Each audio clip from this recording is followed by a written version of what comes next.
मुस्लिम साइंसदानों का जो हश्र खुद हमारे मुसलमानों के हाथों हुआ, वो हम जैसे अवाम को कभी भी नहीं बताया जाता, बल्कि फख्र से बताया जाता है कि वो हमारे मुस्लिम साइंसदान थे। अगरचे इल्म का कोई मजहब नहीं होता, मगर इनमें से 5 साइंसदानों का मुख्तसर अहवाल आपके सामने पेश कर रहे हैं, जिससे आप खुद अंदाजा लगा लें कि इन मुस्लिम साइंसदानों के साथ क्या सलूक हुआ। खुदा न खास्ता अगर मुल्क पाकिस्तान में भी कोई सियासतदान, कोई ऐसा साइंसदान पैदा हो जाता है तो वो भी मेंटली तौर पर खुद को तैयार रखे।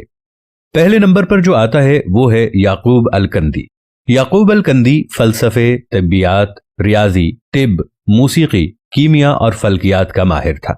अल-कंदी की फिक्र के मुखालिफ खलीफा को जब इख्तदार मिला तो उसने मुल्ला को खुश करने की खातिर अल-कंदी का कुतुबखाना जब्त कर दिया और उसको 60 बरस की उम्र में सरेआम कोड़े मारे गए। हर कोड़े पर अल-कंदी तकलीफ से चीख मारता और तमाशबीन कहकहे लगाते थे। नंबर 2 पे आते हैं इब्ने रुश्द। यूरोप की नशात सानिया में कलीदी किरदार अदा करने वाले उंदलस के मशहूर आलिम इब्ने रुश्द को बेदीन करार देकर उसकी किताबें नजर आतिश कर दी गईं।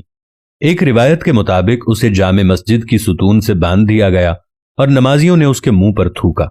इस अजीम आलिम ने अपनी जिंदगी के आखिरी अय्याम इंतहाई जिल्लत और गुमनामी की हालत में बसर किए। तीसरे नंबर पर आते हैं इब्ने सीना।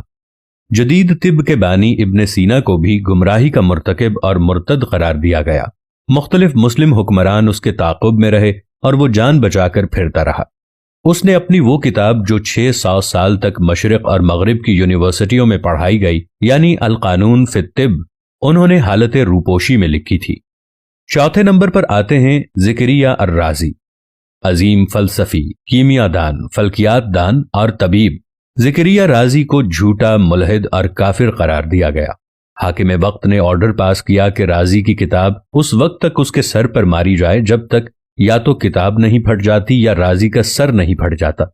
इस तरह बार बार किताबें सर पर मारने की वजह से राज़ी अंधा हो गया और मौत तक कभी भी वो देख नहीं सका। नंबर 5 पे आते हैं जाबिर इब्ने हय्यान। जाबिर इब्ने हय्यान को मगरबी दुनिया के लोग जदीद कीमिया का बाप कहते हैं, जिसने कीमिया, तिब, फलसफे और फलकियात पे काम किया, जिसकी किताब अल कीमिया और किताब उस-साबिहीन सिर्फ मगरिब की लाइब्रेरी में मिलती है। पाकिस्तान और मुसलमानों की लाइब्रेरी में ये कभी नहीं मिलेगी। जाबिर बिन हय्यान से हाकिम वक्त का इंतकामी सलूक इस हद तक था कि हुकूमत वक्त को जाबिर की बढ़ती हुई शोहरत खटकने लगी। चुनाचे जाबिर का खुरासान में रहना मुश्किल हो गया और उसकी वालिदा को कोड़े मार मार कर शहीद कर दिया गया। जाबिर अपनी किताबें और लेबॉर्टरी का मुख्तसर सामान समेटकर इराक के शहर बसरा चला गया।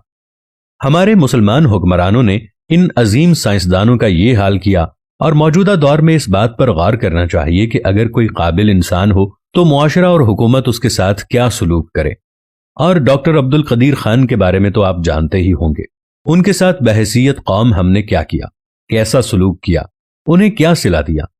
हमारा मोहसिन इस दुनिया से रुखसत हो गया है, लेकिन हम फिर भी बेहिस हैं। हम अपने मोहसिनों का वो हशर करते हैं कि इसके बाद दूसरा उठने वाला सर इतनी हिम्मत नहीं करता कि वो इस कौम के ऊपर, इस मुल्क के ऊपर कोई एहसान कर सके।